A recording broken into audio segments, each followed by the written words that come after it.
જય હિન્દ મિત્રો.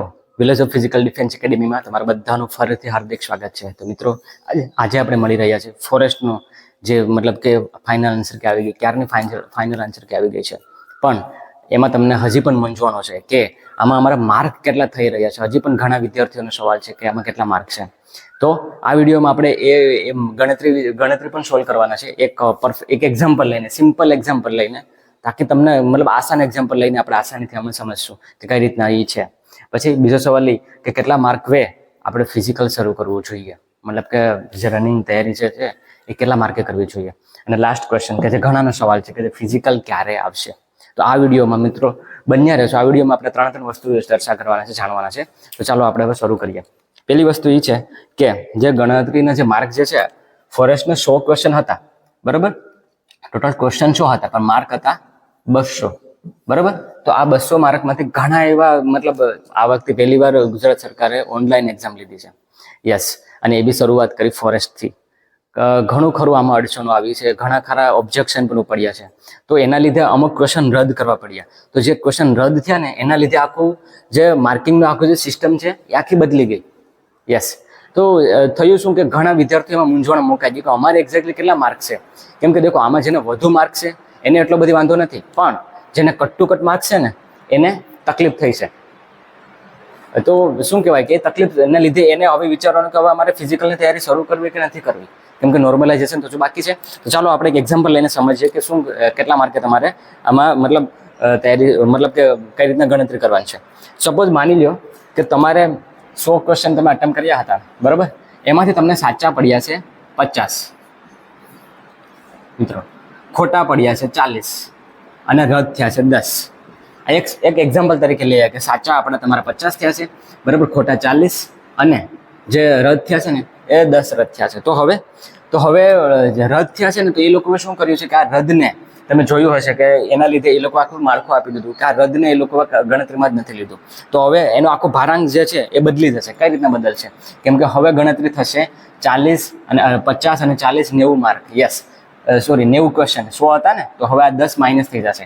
તો ભારાંક કઈ રીતના કરશો એ લોકોએ કર્યું છે.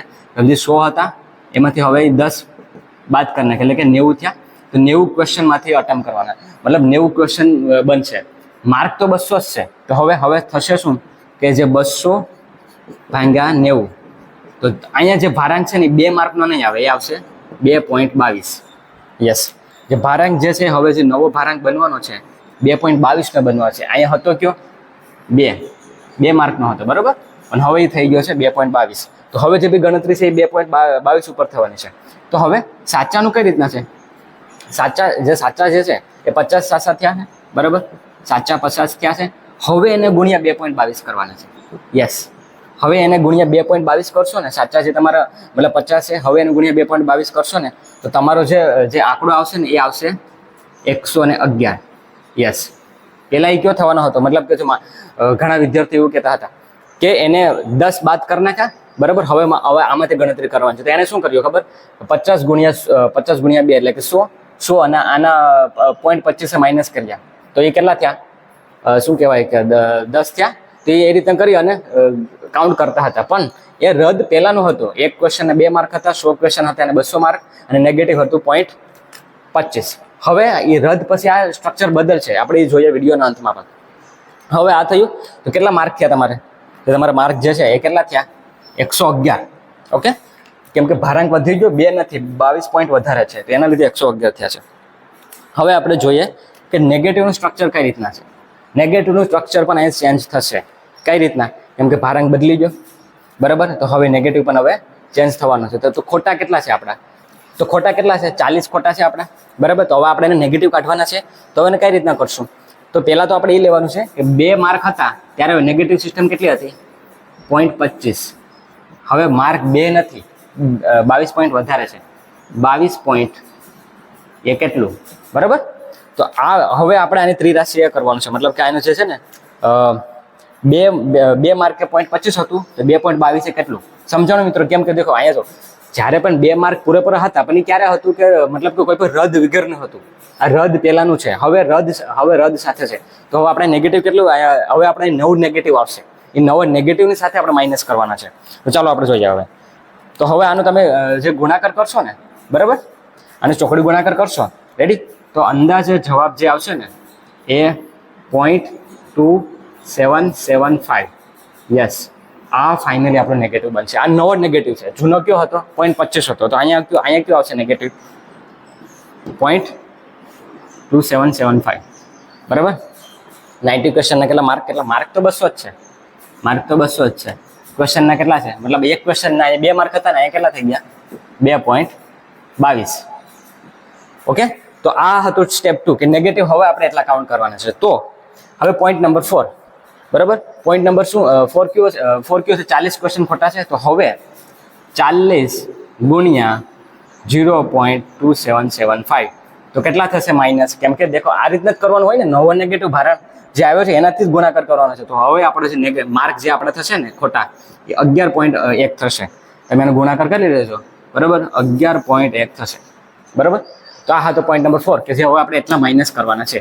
ઓકે, અને લાસ્ટ પોઈન્ટ કે એક્ઝેક્ટલી હવે તમારે આ સ્ટ્રક્ચર પ્રમાણે તમારે કેટલા માર્ક થયા છે. ઓકે, તો જે માર્ક કેટલા થયા આપણે સાચા કેટલા થયા છે?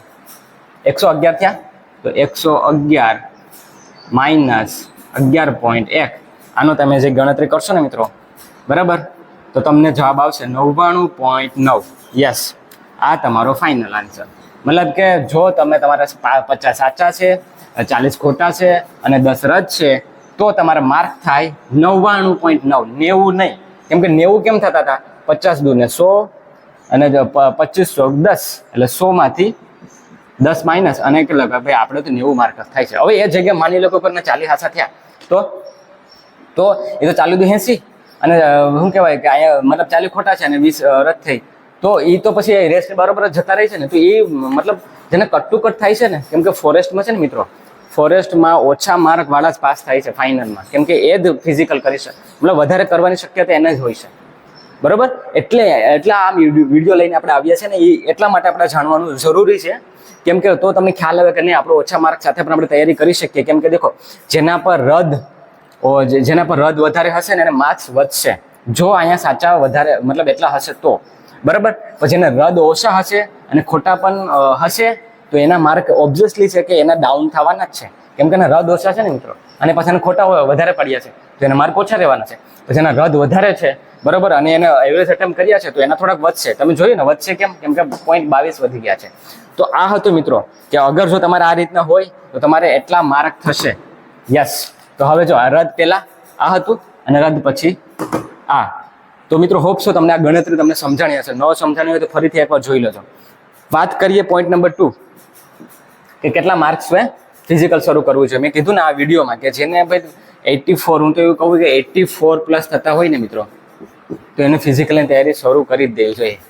80 to 84. યસ, કેમ કે લાસ્ટ ટાઈમ જે મોટા મોટા જિલ્લા હતા ને એમાં વેકેન્સી પણ ઓછી હતી ને, છતાં પણ 84 રહ્યું હતું. તો ભલે ઘણા એવું કહે છે કે આ વખતે ફિઝિકલ શું કહેવાય બધી તૈયારી કરે છે, તો ગઈ વખતે પણ એવું હતું, માહોલ થોડો ઘણો હતો જ, કેમ કે ત્યારે તો જગ્યા પણ ઓછી હતી.